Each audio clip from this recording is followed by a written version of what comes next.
Gentlemen, Antonio here. Okay, today I'm going to give you 5 tips on how to match your watch with your outfit. Also, at the end of this video, I've got a cool game for you. I'm going to present you with 4 watches, and I'm going to ask you to rank them from most formal to least formal. I'm going to ask you to do that down in the comments down below, and you do that correctly, and you also can explain exactly why you chose it. I'm not going to say there is a correct way to do this, but let's just say I've got some excess watches here. I want to reward you guys for supporting me and my channel here on YouTube, and I do appreciate what you guys have done to help build this up. And without further ado, let's get into the points. So point number 1, how do you, and this is the one I'm going to go into a lot of detail on. I'm also going to support with a chart over at Real Men Real Style, which I will link to.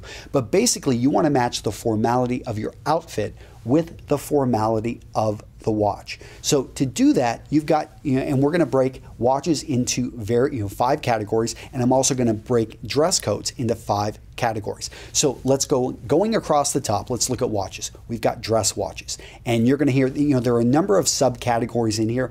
I will go into more detail in the article, and I will also link to a video in which I'm going to talk about each of the categories. But under dress watches, we'll see, watches with complications. We'll see open heart watches. We're going to see skeleton watches, a wide range of dress watches. But the key with the dress watch is simplicity. After that, we've got diver watches, oftentimes recognized by the metal band, obviously a resistance to water, a very functional watch, but over the years has made itself and has risen up in terms of formality level. Right below diver watches, we have chrono or sport watches. You would almost expect them to be a little bit lower, but these are oftentimes, especially in the higher end brands, you're going to see these are very dressy watch. Not a true dress watch, but again, in that middle area. Then we've got pilot or flyer watches, known for their accuracy and ease of reading, especially for a guy, you're flying at 30,000 feet, 20,000 feet, or you're doing aerodynamics at a few hundred feet. You want to be able to quickly see and be able to time. After that, you've got the field watch. The field watch goes back to the First World War, whenever they transitioned pocket watches and into wrist watches. So very interesting history on all these. And I will go more into details at Real Men Real Style. So going down in levels of formality, we're going to see white tie, black tie. After that, we're going to see business dress. After that, we're going to see business casual. We're going to see casual, and then we're going to see sport. Going across, let's look at black tie, white tie. What watch style could you wear? The only watch style is going to basically be dress watches. And even then, you want to keep it very simple. Many people will say, and they are correct when they say, historically, you don't wear a timepiece if you're in black tie or white tie. You shouldn't care about time. Practical though, if we get down to practical concerns, if you're going to wear a watch, wear a dress watch. That's the only watch you can wear with that level of formality. Now going down to suits, to business dress. Dark conservative suit, you can wear a dress watch. Any of the ones I talked about, the complication, skeleton, heart, bridge watches, all of those are going to work fine. Diver watches, especially made from higher end companies, those are going to be fine to wear with a dark colored suit.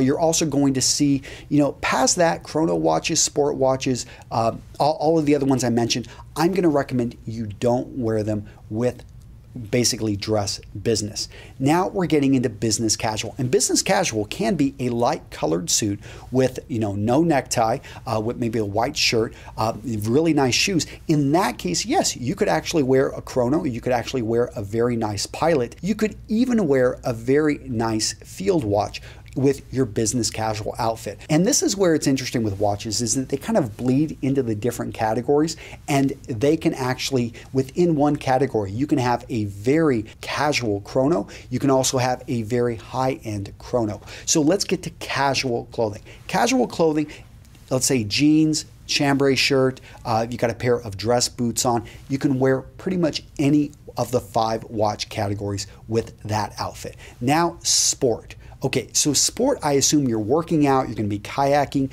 you're going to be mountain climbing, you're going to be doing something that has activity.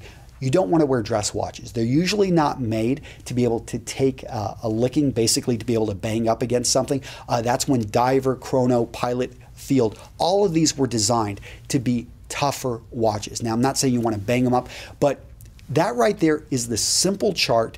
It's not foolproof, and you're going to have to make judgments because, like I said, there are certain field watches that are so simple, so clean, made in a way that you almost feel you could wear them with a tuxedo, but I would advise against that. So, point number 2, leather complements leather. And this allows me to bring in actually the sponsor of this video, the Fifth Watches.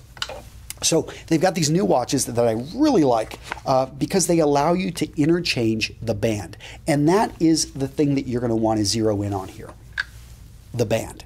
So if you are wearing a brown band watch, you want it to complement, not exactly match, your belt and your shoes. You should already be matching your belt and your shoes. If you're not, we've got a whole nother video and article for you on that. But it doesn't have to match exactly. I know some of you guys, maybe you've got a lighter brown right here and you're thinking, okay, I've got oxblood shoes. Can I mix it? I'm going to say yes. As long as the formality of the outfit matches the formality of the watch, you're fine there. And as long as you're close on the leather. So leather should complement leather. What you don't want to be doing though is actually bringing in a black band watch with light brown shoes. That right there is going to be a clash, which again is really nice when you've got, again, the Fifth watches. I really like, it's a one button. Right there, I can take this off and I could interchange it with a brown band.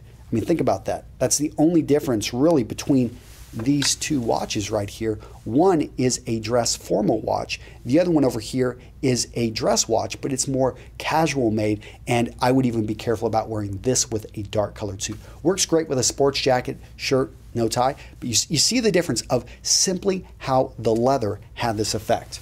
Part number 3, metal should complement metal. Pretty much should match here, although there are, if you've got a rose gold with a gold belt buckle, you can mix the two. You can get close. And so again, I'm going to say metal should complement metal. When it comes down to it, I'm a silver guy. I find that it works with my color tones and everything. So I found I've naturally gone silver. I keep it simple. I try to keep almost everything silver, although you will have some watches that are going to be blacked out, such as this one right here.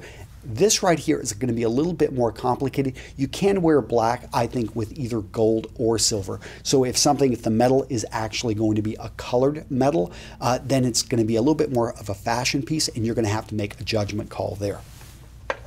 So point number 4, where can you bend the rules? This is where you can bend the rules. If you have an heirloom piece, I didn't talk about them too much, but pocket watches. You've got a Rolex, you've got something that has been in your family for a long time. I had a friend, his father had a very nice Rolex that he had received as a gift after 100 combat flights.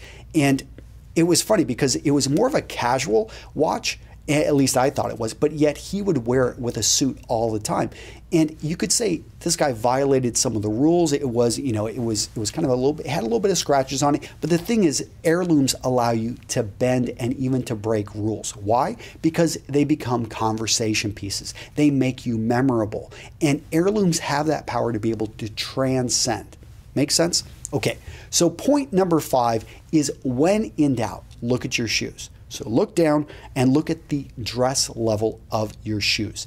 If you are wearing slip-on tassel loafers, it's going to be business casual to casual. So in that case, try to match your watch to that. Understand you could wear a dress watch with it, but maybe bring it down a bit. Again, this is a good example of a casual dress watch. However, if you are wearing really nice, a pair of Oxford Balmoral black and you're wearing a dark colored suit, then that's when you want to make sure that you try to match your watch accordingly. So getting almost back to that first point, again, I'm going to support all this with an article and a chart over at Real Men Real Style. Now, let me go ahead and I'm going to pull up this image. So going across, black with silver metal, white face.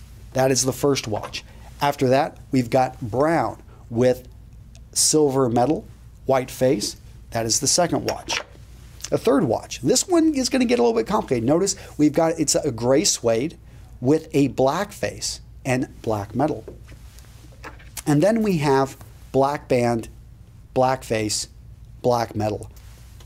Okay, so have fun, guys. Let's get ready to rumble!